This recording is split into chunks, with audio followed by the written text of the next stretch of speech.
Is the work-life balance becoming a myth? My name is Staci-Anne Nogami, and let's take a look at this hot topic. Just a little bit about me. I am a teacher and have been teaching at the university and college level for over 15 years. I've enjoyed living and working in Italy, Japan, Canada, and the United Arab Emirates. I teach a number of English and English-related courses to various levels of students. For more information on what I do, you can check out my website, which is posted for you below at www.stacianne- that website again is www.staci-anne.com, which is posted for you below. My experience, both personally and professionally, has allowed me to develop a deeper understanding of some of the work cultures around the world, which was partly how I came up with the theme for this presentation today. But mainly, my presentation was inspired by the pandemic and stems from my experience teaching remotely online while in Canada.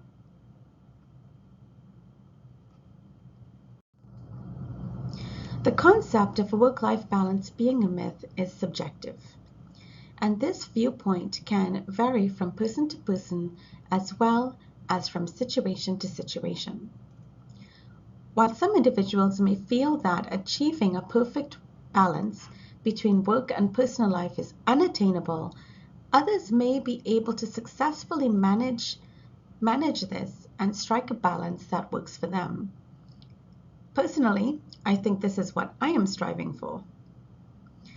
I think it's important to consider the following factors when discussing whether work-life balance is becoming a myth. Remote work was a huge help for me.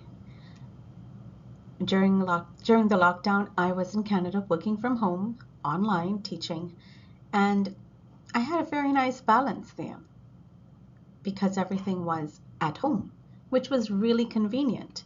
So it was very attainable for me, but the downside to that was I was working nonstop.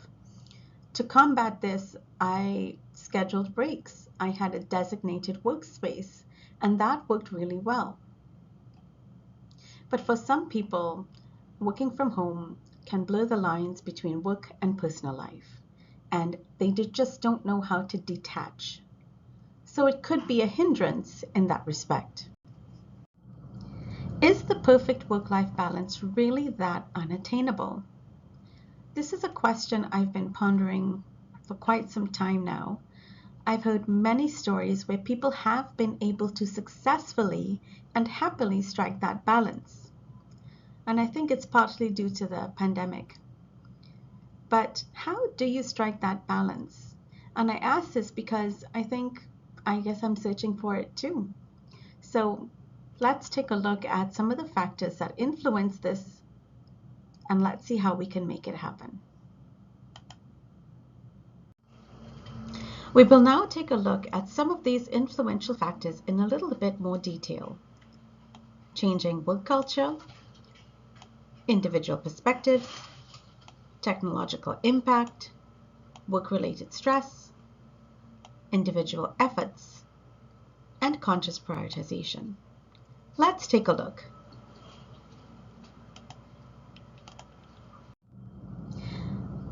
In recent years, there has been a growing emphasis on work-life balance as more organizations recognize its importance. Many companies are implementing flexible work arrangements, remote work options, and policies to support employee well-being. For example, my current workplace, they ask our health condition when we submit our time cards, whether it's stressed, whether it's relaxed, whether you are unhealthy, and they ask for examples of your health condition, which is promoting well-being. This shift indicates that work-life balance is being recognized and actively pursued by both employees and employers. Everyone's individual perspectives is different. People have different priorities and expectations when it comes to work and personal life. Some individuals may be content with dedicating more time and energy to their careers, while others prioritize personal relationships, family, hobbies, and other non-work related activities. Therefore, perceptions of work-life balance can vary widely depending on everyone's personal circumstances and values.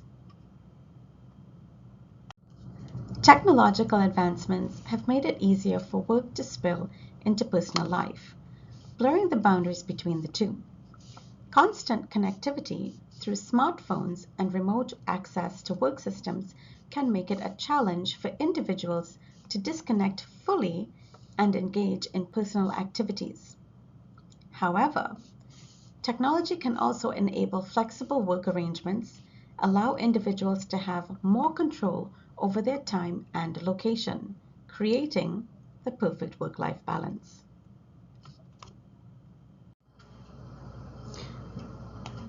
High workloads, long hours, demanding job expectations, and definitely demanding schedules can all contribute to work-related stress and make achieving a healthy work-life balance more challenging.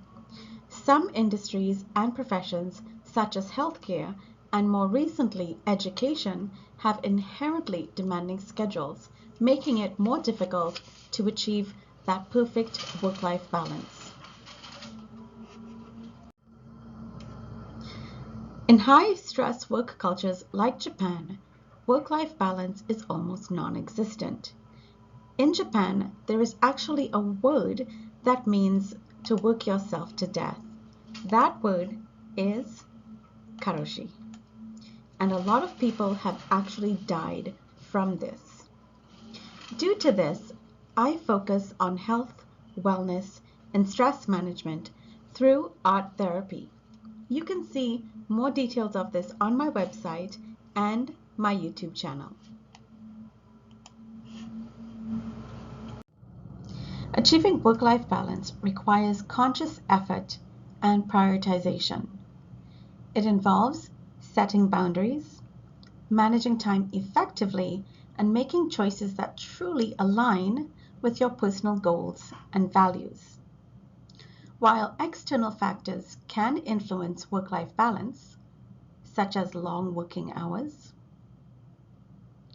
individuals have the choice that contribute to their own well-being.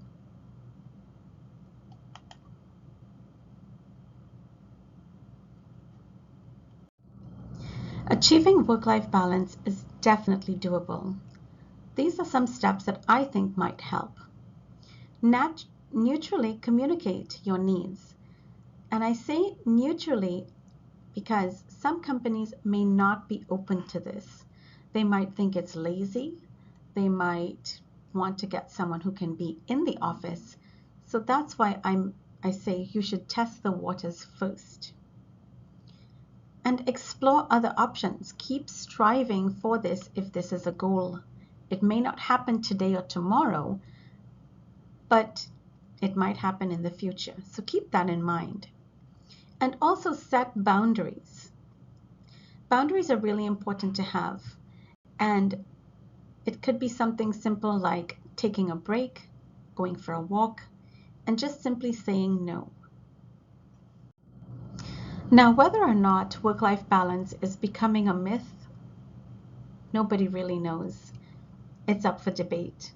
I found this interesting article which says it definitely is attainable, but who knows?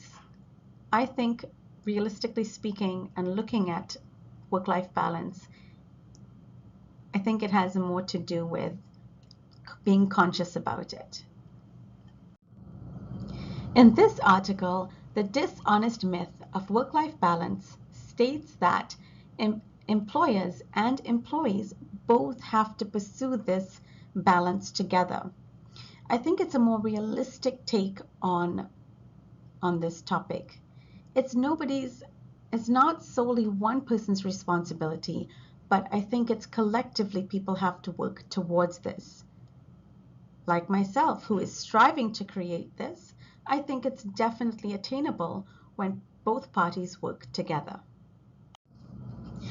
In my opinion, the work-life balance is definitely attainable, but I think you have to create it through finding opportunities that suit you and your lifestyle. Strive for it. Look for what is out there. Now, with so many options for technology and technological advancements, there are numerous opportunities that can help you achieve this. And if your dream is to work from home, I'm sure there is something out there for you. But you do have to make an effort, and that means searching for the right opportunity that aligns with your lifestyle and also prioritizing your personal time. Basically, this means knowing when to switch off and be present with your family. Good luck in striving to find your work-life balance. I really hope it works out for you. For more information about me and what I do, please visit my website at www.staci-anne.com. Feel free to check out my YouTube channel at Staci-Conferences. I'll be sure to look out for your comments and look forward to hearing from you. Thanks for watching.